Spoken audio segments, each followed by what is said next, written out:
Este es Willis, mujeriego, jugador de póker empedernido, borrachín pendenciero, duro con los puños y hábil con el cuchillo, cazador nato y jinete de rodeo. Willis era todo un cowboy. ¿Y si os digo que también fue uno de los animadores más influyentes del siglo XX? Hola a todos.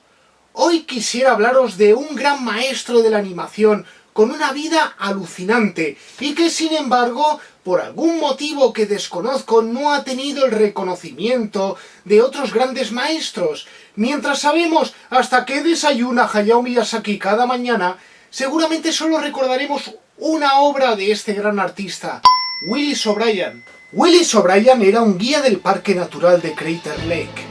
Un día tuvo una visita atípica. Un equipo de paleontólogos le pidió que les guiase hasta una zona concreta del parque. Era una zona con restos de dinosaurios. O'Brien ni sabía lo que era un dinosaurio. Lo más exótico que había visto en su vida era el gigantesco gorila de la feria del pueblo. Cuando los paleontólogos se lo explicaron, él quedó fascinado. O'Brien era aficionado a dibujar y esculpir en madera. Comenzó a tallar réplicas de cómo suponía que debían ser aquellos lagartos gigantes. Los paleontólogos quedaron impresionados con su trabajo, por lo que lo contrataron para preparar unas maquetas en arcilla de dinosaurios y cavernícolas para la Exposición Mundial de San Francisco de 1913. Sus maquetas gustaron tanto que un cineasta experimental le pidió que le ayudase a animarlas en stop motion. El trabajo impresionó al director de la exposición, por lo que le produjo su primer corto, Dinosaur and the Missing Link.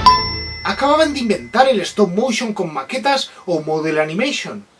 Y esta nueva técnica llamó la atención de Thomas Edison, sí, el de las bombillas, que lo contrató para su productora, donde haría cortos de temática prehistórica como RFD 10.000 a.C. y Prehistoric Poetry. También trabajó en los cortos de James Joyce, The Puzzling Billboard y Nippy's Nightmare, inventando así la técnica del híbrido de stop motion e imagen real. En 1918 ya tenía un proyecto de largometraje, The Ghost of the Slumber Mountain, basado en el folclore norteamericano. Por desgracia hubieron problemas de producción, por lo que al final la película se vio reducida a un corto de 11 minutos. Fue el primer pinchazo en la carrera de O'Brien, pero él no se rindió y continuó refinándose hasta lo inimaginable. La arcilla es un buen material para el stop motion, pero sus movimientos y texturas son demasiado artificiales. O'Brien no quería hacer películas de muñecos como su coetáneo George Pal, quería lucir dinosaurios vivos. Estaba obsesionado con los dinosaurios, así que para sus siguientes proyectos decidió investigar en la Universidad Otis de Arte y Diseño. Allí conoció a Marcel Delgado, un estudiante mexicano brillante que se estaba costeando la carrera con sus 2 empleos y que había inventado un sistema de escultura con un armazón metálico y piel de látex que le daba a la escultura la flexibilidad y el realismo que los dinosaurios de O'Brien necesitaban. O'Brien lo acosó para contratarlo, le llegó a ofrecer 4 veces el sueldo que tenía, pero Delgado siempre respondía lo mismo. Yo no quiero trabajar en películas, yo quiero ser artista. El tiempo jugaba en contra de O'Brien, era 1925 y al fin había conseguido otro encargo para el primer largometraje en stop motion de la historia. No podía estrenarse en el mundo del largometraje con dinosaurios de arcilla, necesitaba a Delgado. Por lo que lo invitó a visitar su estudio, el First National. Lo guió por todos los escenarios, le presentó al personal y finalmente le mostró el banco de trabajo preparado con el material y las herramientas que estarían destinadas a él. Welcome to your studio. Aquel lugar con cámaras era limpio, vasto y organizado. Había luces y todo tipo de materiales. Era el sueño de cualquier artista. Marcel Delgado y su hermano Richard se volvieron parte del equipo habitual de O'Brien. El primer largometraje que estrenaron fue El Mundo Perdido. En realidad era un híbrido de stop motion e imagen real que realizaron con el sistema de split screen. Exponían sobre la película el fotograma separado en 2 partes para que se viesen juntos actores y dinosaurios. A los modelos de Marcel Delgado les añadieron una vejiga en el interior que podía inflarse y desinflarse para crear la sensación de que los dinosaurios respiraban. El trabajo de esta película impresionó mucho en su momento, incluso el propio escritor Conan Doyle, en la presentación de la película aseguró a los espectadores crédulos que los dinosaurios eran de carne y hueso, noticia que incluso llegó a publicarse en el New York Times. Poco después del estreno del Mundo Perdido, O'Brien se casó con Hazel Ruth Collette, con quien tuvo 2 hijos, William y Willis Jr. Pero O'Brien no era un hombre de hogar, nunca se desentendió de sus hijos, pero no aceptó su propio matrimonio. Se dio al juego, a la bebida y a perseguir faldas. 5 años después se divorció. Su exmujer se volvió loca y enfermó de cáncer y tuberculosis. Su hijo William también enfermó de tuberculosis y se quedó ciego. Willis no solo era un cowboy solitario, estaba maldito. En los estudios First National y RKO, los productores iban cancelando todos los proyectos que O'Brien proponía por considerarlos aburridos. Atlantis, Frankenstein, Creation concretamente lo cancelaron tras haber filmado ya 20 minutos de rodaje. Pero un productor de la RKO quedó bastante contento con los efectos especiales de Creation, por lo que contrató a O'Brien para que reciclase el material en uno de sus proyectos personales, en el que tenía que aparecer un gorila gigante luchando contra unos dragones de Komodo. Este proyecto evolucionó hasta convertirse en King Kong, la obra más conocida y más influyente de Willis O'Brien, y la película más cara de su época. Para ella, aparte del split frame, inventaron la técnica del matte painting. Parte del escenario se pintaba al óleo sobre un cristal colocado entre la cámara y el escenario, dando la sensación de que el escenario era infinito. La piel de Kong la hicieron con pieles de conejo y sus gritos eran el rugido de un tigre ralentizado. La película venía a ser un remake sonoro del Mundo Perdido, pero al usar un gorila como monstruo pudieron dotarlo de más expresividad facial para narrar una extraña versión de La Bella y la Bestia. El éxito de King Kong fue arrollador en todo el mundo, de tal manera que apenas 6 meses después de su estreno, produjeron su secuela, El hijo de King Kong. Se trataba de una secuela para exprimir la franquicia con presupuesto ridículo y un guión muy tonto. O'Brien se enfadó con los productores y abandonó la producción pidiendo no figurar en los créditos, por lo que las escenas de Kong de aquella película las hicieron reciclando escenas de la película anterior. Lo curioso es que en algunos países se estrenó esta película antes que King Kong. Por aquel entonces, lo que hoy llamaríamos un friki de King Kong tiró de contactos para visitar a O'Brien en su estudio. Era un chico de instituto que, tras ver muchas veces King Kong, había probado de versionar relatos de ciencia ficción y fanfictions de King Kong en stop motion con una cámara casera.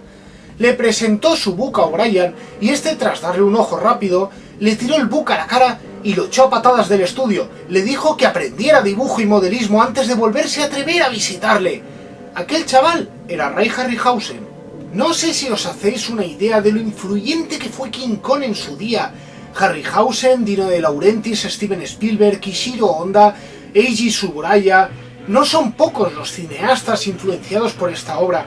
Pensemos que en 1933 una historia catastrófica sobre gorilas gigantes destacaba demasiado en un Hollywood que funcionaba con comedias musicales, cuentos de hadas animados y westerns donde los malos morían acribillados a tiros sin que se viera una gota de sangre. A todo esto, en aquella época la exmujer de O'Brien, completamente desquiciada, acribilló a tiros a sus 2 hijos y se voló la cabeza. Me cuesta imaginar cómo un hombre, por muy cowboy que sea, puede llegar a aceptar un golpe emocional así. O'Brien se volvió a casar un tiempo después, pero nunca volvió a tener éxito como cineasta en Hollywood.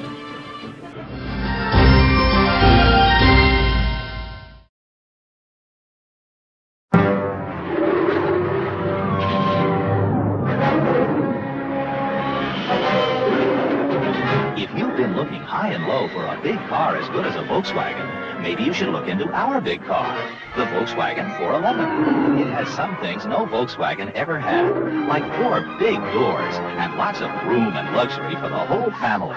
It has some advanced things most cars don't have, like electronic fuel injection, an automatic preheating system, and a big trunk up front. But you don't have to be a genius to drive the 411, because it comes with an automatic transmission also as standard equipment. So now, there's a Volkswagen big enough for just about everyone. The Volkswagen 411 4-door sedan.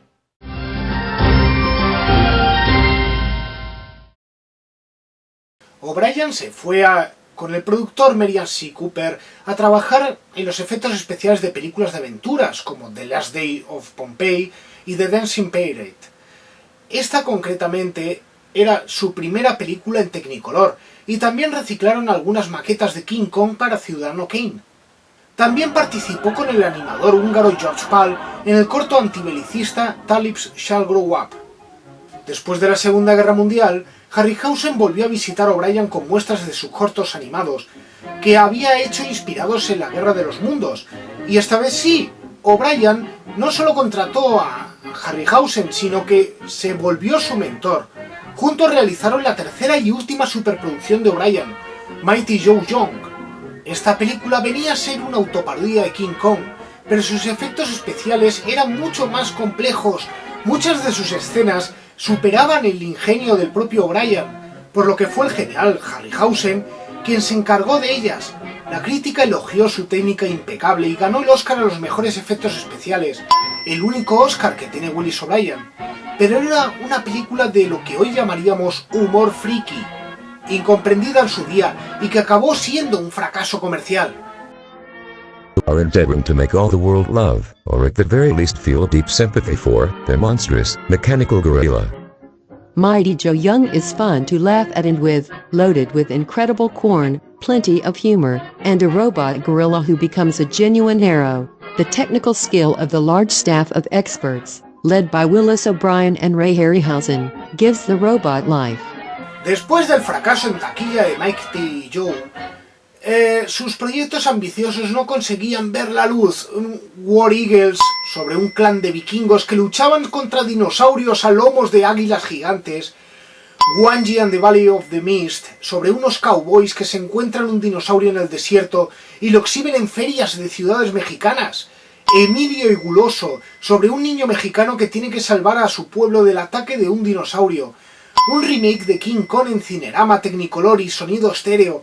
King Kong contra Frankenstein. El Hollywood de la crisis televisiva no estaba preparado para aquel derroche de fantasía. Así que O'Brien y Harryhausen acabaron en el mundo de la serie B, de Animal World, de Black Scorpion, Behemoth the Sea Monster, The Cosmic Monster, The Beast of the Hollow Mountain. Se trataban de peliculillas de bajo presupuesto en blanco y negro, de monstruos y marcianitos asesinos para autocines y greenhouses, donde los espectadores estaban pendientes de cualquier cosa menos de la película. Una forma de reducir el presupuesto fue sustituir la técnica del split frame por la proyección trasera de Harryhausen. Frente a la cámara había un cristal con una zona pintada en blanco donde se proyectaba el monstruo durante el rodaje. De esta manera ahorraban el trabajo de sobreexposición, pero era una técnica inferior que además no podía usarse en color porque daba problemas de balance de blancos. En 1960 lo volvieron a contratar para una superproducción, un remake del Mundo Perdido. Pero en el último momento, el productor decidió hacer los dinosaurios con sobreexposiciones de lagartos reales ampliados, por lo que O'Brien prácticamente no hizo nada en esta película. Lo habían contratado simplemente por cuestiones de marketing. Su última obra fue la escena de la escalera de incendios de la película El mundo está loco, loco, loco. O'Brien no llegó a asistir al estreno de esta película. Poco antes, murió. En cuanto a su discípulo, Ray Harryhausen, supo brillar en el mundo del cine fantástico de los 60, superando a su maestro y volviéndose un animador de culto. En 1969 rescató su idea de El Valle de Gwangi. El Valle de Gwangi contó con los storyboards originales de O'Brien y está considerada a nivel técnico una de las mejores obras de Ray Harryhausen, y es un concepto que aún hoy nos parece extraño. Harryhausen también se propuso producir la película War Eagles, pero murió antes de terminarla. En Japón, Eiji Tsuburaya rescató su idea de King Kong contra Frankenstein en King Kong contra Godzilla y Frankenstein contra Baragorn. Sí, sin lugar a dudas, O'Brien fue una influencia decisiva en el cine fantástico japonés, si bien los japoneses no usan el stop motion, sino la suitmation, usan actores disfrazados de monstruos sobre maquetas.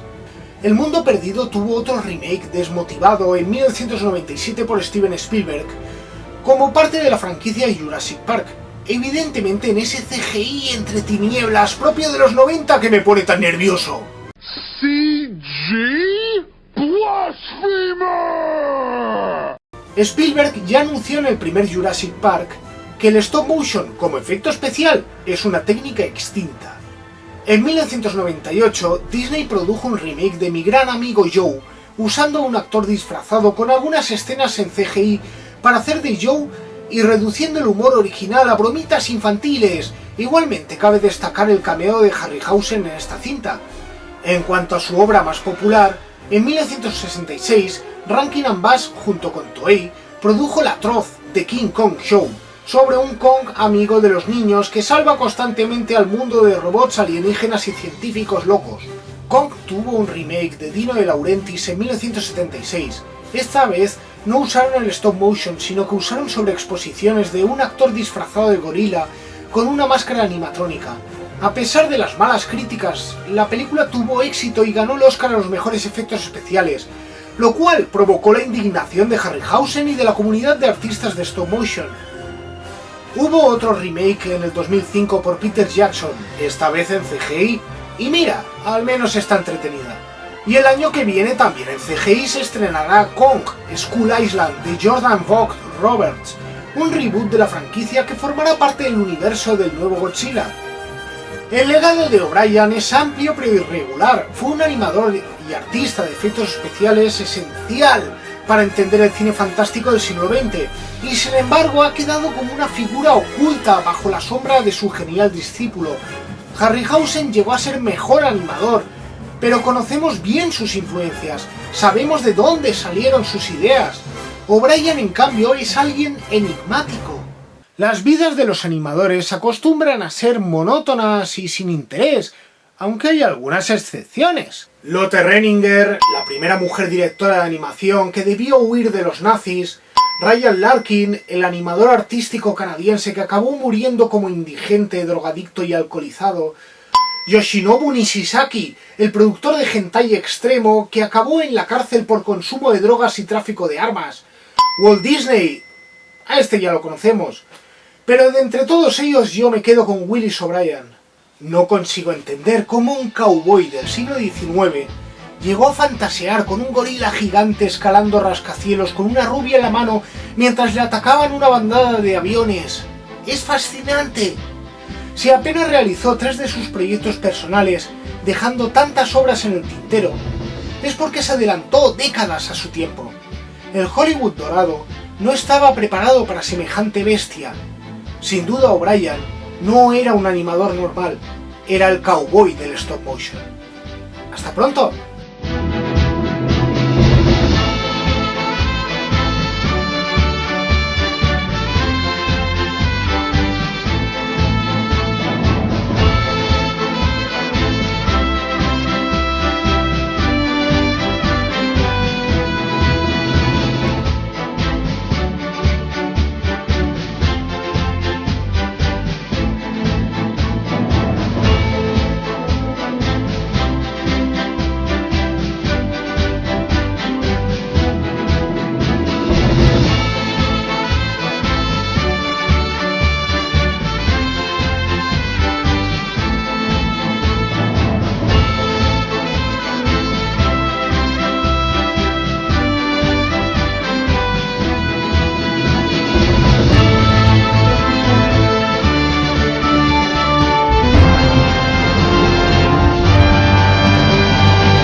Tengo más hambre que el mono King Kong.